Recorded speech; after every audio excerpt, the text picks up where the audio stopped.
Guys, berjumpa kembali dengan Moti di program Motivi. Dan tamu Motivi kali ini sangat istimewa.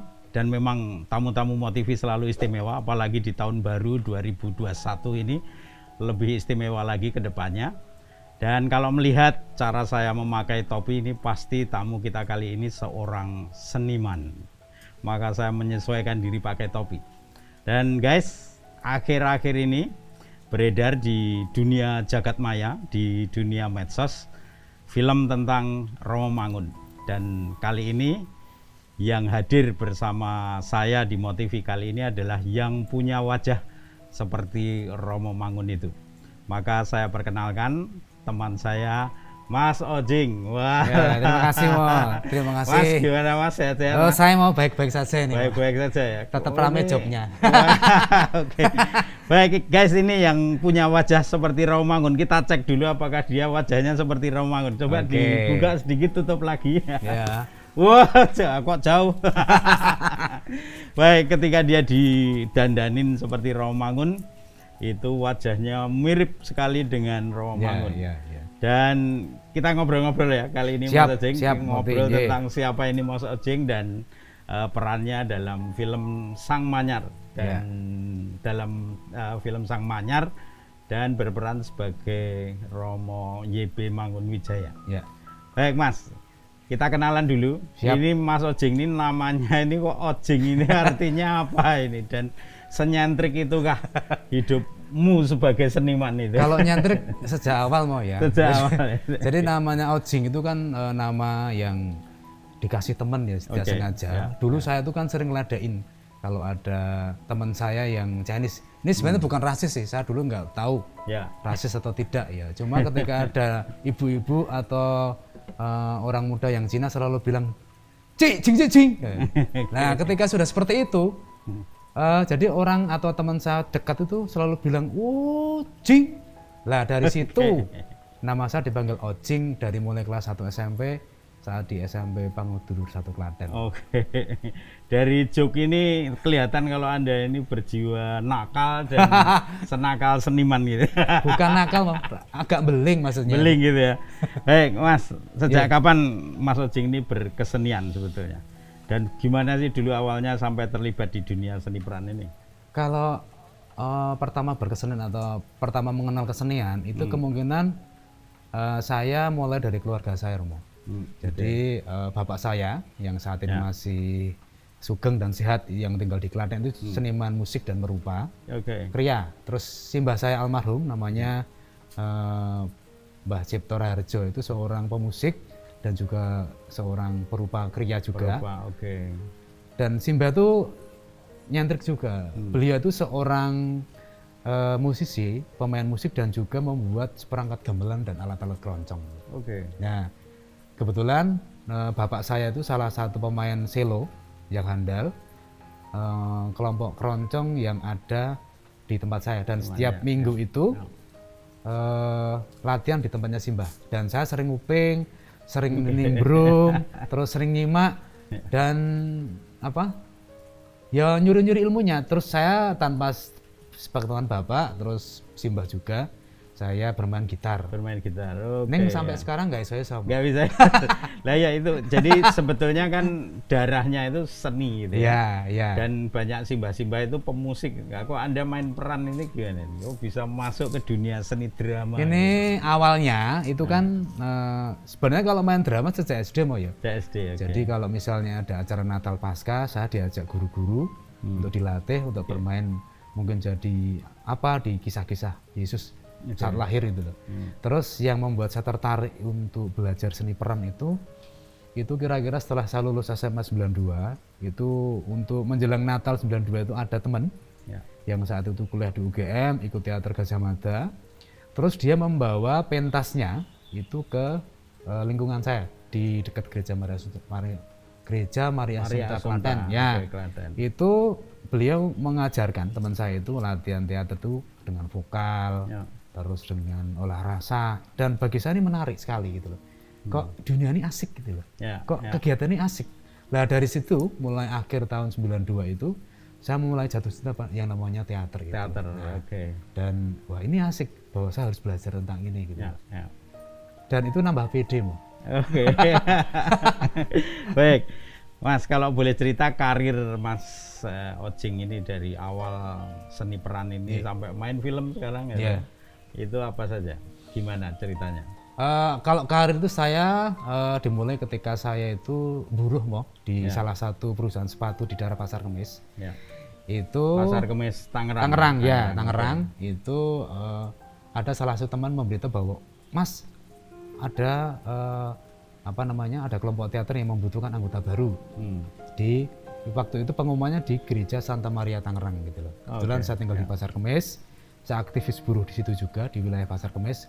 Terus saya mendatangi langsung daftar gitu loh. Nah di situ tahun 93 awal itu saya berkenalan dengan Mas Sigor atau Pak F. Margono. Itu juga jebolan dari Teater Rakyat Puskat ternyata. Teater Rakyat Puskat ya. Di situ saya mengenal bagaimana belajar teater, bagaimana olah vokal yang benar, olah tubuh yang benar, olah rasa yang benar, terus diajarin nulis naskah seperti apa. Terus lagi saya cukup sering terlibat di situ. Jadi dari mulai tahun 93 gabung Teater Buruh Tangerang itu sampai tahun 97 itu mungkin cukup banyak pentas Mo di Tangerang. Dulu mungkin Romo pernah tahu GSG Marpati Mo? Saya pernah melihat itu dan saya waktu itu masih frater di Jakarta belajar filsafat dan saya juga lulusan Teater Rakyat Puskat ini. Saya mungkin jangan-jangan kita pernah ketemu gitu di masa lalu gitu. Jadi itu pengalaman menarik itu adalah bahwa pentasnya itu di perusahaan Mo. Di salah satu perusahaan pernah pentas di Wisma Gembala Baik di Klender, terus Wisma Samadi, terus pentas di Cibubur Jakarta. Yang terakhir itu tahun 97 itu saya pernah pentas terakhir dengan Teater Buruh Tangerang itu di Bali. Sampai di Bali ketemu Pak Fred juga di situ untuk workshop teater. Lalu dari teater masuk ke film nih kapan? Sebenarnya ini dilanjutkan teater nggak Mo? Masih banyak. Boleh. Silakan teater dulu boleh. Nah, ini teater dulu ya. Jadi basicnya memang teater ya. Jadi ketika saya keluar dari Tangerang, saya pindah Jogja. Pindah Jogja, terus ikut saudara di situ, ikut simbah di situ. Dan lalu saya gabung dengan seniman-seniman teater di Jogja. Saat itu ngumpulnya di Asdrafi, di Ngasem gitu. Di situ saya mulai terlibat dengan teman-teman ISI sama teman-teman seniman teater. Dan sudah pentas tahun 99 itu dalam rangka FKY di Purna Budaya Mo. Di situ saya juga terlibat happening art dengan teman-teman ISI sepanjang Malioboro itu. Dari mulai Tugu sampai kantor pos Jogja waktu FKY 99 gitu. Dan tahun 2000 saya masuk Asdrafi, berarti saya tambah kenalan, tambah hubungan, tambah wacana, dan tambah pede Mo, karena saya sudah masuk Asdrafi. Ketemu dengan tokoh-tokoh besar di Jogja ya, seperti mungkin Ramoti tahu bahwa seperti Pak Murti Purnomo, terus Pak Sri Sadono, Sri apa namanya, Mas Rumbara, dan tokoh-tokoh seni seperti Almarhum Yoyo Aryo juga pernah proses di situ juga. Selain itu saya juga sering keluaran Mo, dolan-dolan ke kelompok-kelompok teater umum dan kampus. Saya pernah gabung dengan kelompok teater Oyot Suket Pimpinan Sawung Jabo, terus teater Asdrafi, teater Bintang Mataram, teater Bintaran saya ngelatih di situ dari tahun 2002 sampai 2015. Dan gabung dengan terakhir itu saya gabung dengan kelompok Segeni, lebih pada sastra ya. Itu dan pentasnya itu di TBY, terus di Niti Prayan, di kampus ISI, Bandung, Jakarta. Yang terakhir pentas di Tembi. Jadi Anda ini sebenarnya lebih pede disebut sebagai pemain teater gitu ya? Dulunya Mo, karena saya nggak mau main film. Nggak mau. Masa sutradara suruh ngestras Mo. Tapi sekarang masuk film. Masuk film. Bagaimana prosesnya? Saya masuk film itu mulai tahun 2004 ya. Mungkin zaman dulu angkatan saya itu kan sering bikin film indie Mo. Jadi ada ide kita bikin yang pakai dulu masih pakai video yang kecil itu loh, yang itu handycam itu. Terus Tapi masih idealis di teater gitu loh. Acting teater gitu loh. Acting teater tapi di film gitu. Engkau lah gitu ya. Loh kan saya belajar lama mau masa harus dihilangkan gitu loh. Nah akhirnya lama kelamaan itu ketika ada teman ngajak saya nggak mau. Wah, malas sama mama. Mau main figuran aku. Lah aku belajar teater 10 tahun mau main figuran gitu. Akhirnya tahun berapa ya? Tahun 2014. Itu saya ketemu dengan salah satu teman. Kebetulan terus diajak untuk ikut ikut ujian di MMTC. Jadi ada teman ngajak akhir tahun 2013 kayaknya itu untuk diajak membantu ujian untuk TA-nya. Dari situ saya ketemu namanya Yopi Kurniawan, itu salah satu pengajar di situ. Nah dari situlah saya mulai diajak proses bareng. Nah film saya waktu itu adalah Salenet, itu syutingnya di Kapel Merican di Sadar itu. Nah dari situ saya mulai, wah ternyata main film itu enak ya. Tapi saya tetap neater karena saat itu saya tidak ada dialog. Jadi apik banget gitu loh. Oke. Baik, sekarang ini Mas Oce udah mengalami pengalaman panggung teater cukup banyak dan akhirnya mulai film. Nah pertanyaannya, dalam teater atau film, dalam pentas apa saja atau film apa saja yang membuat Mas Ocing itu yakin bahwa ya saya ini seorang seniman, yang paling monumental lah buat Mas Ocing, pentas apa gitu atau saya film itu apa? Untuk teater itu ketika ikut teater buruh itu jadi saya mendapat peran utama itu sebenarnya kisah saya. Jadi kisah saya bahwa seorang buruh yang ingin bercita-cita jadi seniman. Nah itu ditulis oleh sutradara saya Mas Igor itu untuk dijadikan naskah dan perannya saya. Itu tahun 95 di pentasnya di GSG Marfati.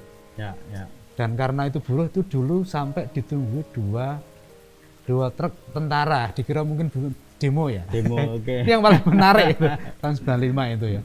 Jadi saya memerankan diri saya gitu. Itu dalam teater ya. Ketika saya masih berkebun dengan teater Buruh Tangerang. Kalau mungkin film itu yang fenomena itu yang mungkin menjadi inilah film itu ya ketika saya bergabung dengan itu teater kampus itu.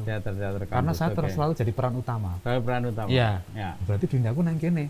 Tapi sebelumnya gini ini yang membuat saya mulai benar-benar iso acting film itu ketika saya kan punya sanggar namanya Sanggar Remaja itu yang menggarap drama radio. Nah saya dulu disutradarai oleh salah satu dari Sanggar Praktisi Jakarta. Buat trailernya itu untuk kalau nggak salah cerita tentang Sunan Kalijaga, saya jadi penjahat itu loh. Saya sampai take 10 kali lebih untuk buat trailer yang hanya berapa detik itu. Frustasi, jengkel tapi kudu iso gitu loh. Nah akhirnya ketika saya bilang, nah ngono kuwi, oh ngene gitu, acting film gitu loh. Oh ngene gitu, drama radio itu loh. Jadi dari situ saya mulai belajar, film itu seperti ini. Acting teater seperti ini. Jadi saya bisa membedakan. Nah langsung saya sambung, apa bedanya acting di teater dan di film? Kalau teater itu kan karena langsung pada mata ya, pada audien yang melihat langsung, jadi geraknya agak besar. Dengan kalau di film kan harus natural seperti harian. Kalau misalnya bagaimana kabarmu Romo? Kan wagu kalau di mengapa? Di film lalu pateni di sini. Kalau seperti ini gampang di film. Pripun kabari? Nah kan saya. Itu ya. Jadi ada natural di dunia film, lalu di di teater itu memang dengan gerakan-gerakan besar yang dicoba karena orang melihat langsung di panggung gitu ya. Baik. Mas Ocing ini tadi pernah di Asdrafi, ketemu orang-orang terkenal dan sekarang udah main di panggung mana saja dan bermain dengan orang-orang terkenal juga. Anda ini terkenal nggak sih sebetulnya? Kok saya itu rasanya baru kenal jenengan ini baru-baru ini saja. Jadi sebetulnya Anda ini terkenal atau enggak? Saya tuh gini Mo ya, saya tuh malah nggak sadar bahwa saya tuh terkenal. Wah, gitu. Nah, kalau ada terkenal. Nah kan yang penting main dulu Mo ya. Ya, ya. Kalau masalah terkenal itu kan efek dari proses belajar saya. Ya. Jadi ya terkenal dan tidak itu kok saya kan kok biasa wae gitu loh. Karena teman-teman saya juga tidak anggap saya terkenal, Mo. Biasa aja gitu loh. Manggilnya juga seperti itu. Kadang ya rada sarusu, cuk, bagi saya itu biasa gitu loh. Ya. Jadi saya pernah guyonan dengan teman saya seniman juga. Dia lulusan S2 isi saya cuma bilang gini. Ternyata terkenal itu biasa ya. Oh, terkenal itu biasa gitu. Jadi tidak ada sesuatu sing piye-piye. Dan gitu. biasa terkenal gitu. Baik, maksud dari pertanyaan ini tadi adalah gini. Apa pendapat Mas Ojing tentang ya kebanyakan di dunia hiburan. Ya. Dunia hiburan, entertainment itu orang memakai jalan seni peran ini untuk mencapai karir ya, menjadi orang yang terkenal itu. Sementara Anda berjalan di jalan teater yang seringkali orang nggak tahu ini siapa sih, tapi ternyata Anda bermain di banyak panggung gitu ya. Jadi apa pendapat Mas? Kalau saya tuh rasa itu biasa Mo ya. Mungkin karena zaman saya dulu dengan sekarang berbeda ya. Karena medsos ini sangat membantu sekali. Sangat ya. Okay. Dan juga di Indonesia sekarang ini kan banyak sekali pencarian bakat gitu. Nah rata-rata mereka yang dari pencarian bakat sah-sah saja lah. Mereka mungkin sudah punya basic yang juga sama tidak terkenal. Tiba-tiba muncul di ajang bakat akhirnya terkenal gitu. Yang penting kalau saya rasa kalau dia berkualitas, punya attitude yang bagus, mental bagus, saya rasa untuk terkenal dengan jalan seni peran juga nggak masalah. Tidak masalah ya. Masalah. Oke. Saya ingin lebih jauh bagaimana idealisme seorang Ojing Raharjo ini untuk sebuah seni peran yang akhirnya kan seniman itu kalau melihat kan gayanya sangat sederhana, sangat seperti nggak butuh makan gitu ya. Jadi ya tapi butuh makan butuh mah. Tapi ketika berperan itu sungguh hidup gitu ya. Itu idealisme seorang teatrawan nih apa nih? Kalau saya itu mencoba pertama itu dalam menjalani proses menjadi seniman itu ikhlas dulu. Ikhlas ya. Ikhlas. Okay. Kedua adalah fokus ya. Fokus. Yang ketiga itu saya harus riset bahwa ketika saya memerankan seseorang atau siapa itu saya harus mempelajari dulu dari mana. Terus apa namanya? Yang berikutnya adalah kita memang harus menjalani semua ini itu wis melaku baik gitu loh. Jadi tidak usah dibuat-buat, senatural mungkin. Senatural gitu. Mungkin ya. Jadi ya kalau saya menyimpulkan ya Tuhan sudah menghendaki demikian. Wah ya ini. Karena kalau misalnya gini loh Mbak ya, sebenarnya terkenal itu kan efek dari saya proses belajar. Ya. Jadi kalau Tuhan tidak menghendaki saya seperti ini kan tidak mungkin. Gitu. Nah jadi kenapa saya mencoba untuk terkenal dan tidak terkenal pada wae itu karena bahwa saya bisa seperti ini kan juga bukan karena saya. Satu karena Tuhan menghendaki, itu karena orang-orang yang mendukung saya, baik keluarga, teman, seniman, dan lingkungan saya tempat tinggal itu. Intinya bagaimana dalam berkesenian itu ideal saya itu adalah semakin memanusiakan manusia. Wah kayak ini ngomong ini setelah berperan jadi Romo Mangun atau sebelumnya sudah?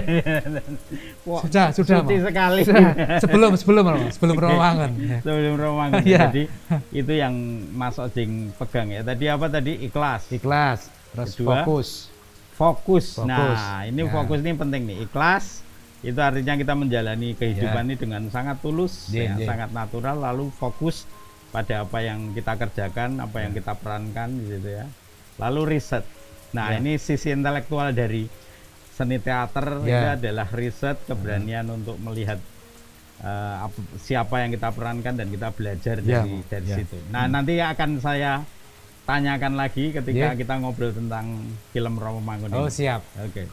Baik, Mas Ojing, sampai kapan kira-kira Mas Ojing ini akan terus berkesenian? Ya, apakah seni ini memang sudah menjadi tadi istilahnya jalan hidup, panggilan gitu ya? Apakah ada keyakinan-keyakinan yang Mas Ojing sendiri itu hayati dalam berkesenian ini? Yang jelas saya akan berkesenian sampai mungkin akhir hayat, Mbak. Akhir hayat, karena memang seni itu sudah menjadi pilihan hidup saya ya. Katakanlah nek misalnya maju yo rasa ragu-ragu. Terus yang keyakinan saya adalah apapun yang ditekuni, apapun yang dilakukan dengan sungguh hati, dengan intent dan sabar, pasti akan membuahkan hasil entah itu kapan. Oke. Yang penting kan jangan pengen tujuan itu kan mengalir tuh. Yang penting bagaimana saat ini saya melakukan hidup, melakukan proses kesenian dengan sungguh hati. Ya, ya. Saya kira ini menarik sekali karena tadi kita habis ngobrol tentang keterkenalan ya. Itu bukan tujuan. Itu bukan tujuan bagi seorang seniman idealis seperti Mas Ojing ini. Tetapi fokus tadi ya. Fokus menghidupi dengan seluruh ketulusan hati ya, dan ini dijadikan sebagai jalan hidup, panggilan, dan ini menarik. Dan guys, saya kira orang-orang muda yang ingin berkesenian, ini tokoh kita ini sangat bervisi gitu ya, dan kita bisa belajar banyak dari Mas Ojing. Oke Mas Ojing, kita sampai di sini dulu sesi 1. Minggu depan kita akan masih bicara lagi dan lebih-lebih tentang film Sang Manyar ya, yang Mas Ojing berperan sebagai Romo Mangun. Guys, kita akan ketemu lagi dengan Mas Ojing minggu depan dan kita akan ngobrol tentang film Sang Manyar, kisah tentang Romo Mangun. Dan inilah Mas Ojing yang berperan sebagai Romo Mangun. Tapi kita akan lihat minggu depan. Sampai jumpa.